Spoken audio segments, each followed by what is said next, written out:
So in theory, you should have none, because TI is a sudden onset transient event.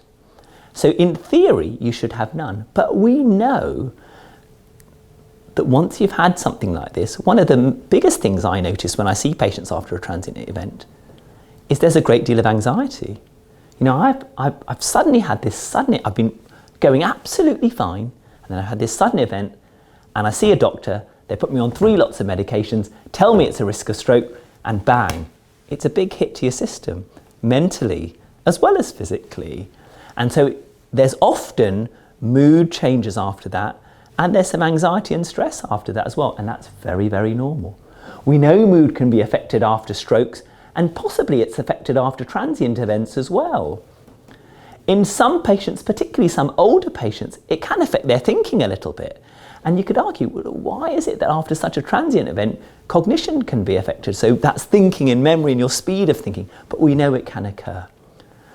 Strictly speaking, it shouldn't leave you with any symptoms, but I would say in practice, I've definitely seen patients with more anxiety afterwards, more problems with mood, and with their thinking and processing and feeling tired afterwards as well. So it's important just to be aware of that. And they tend to get better.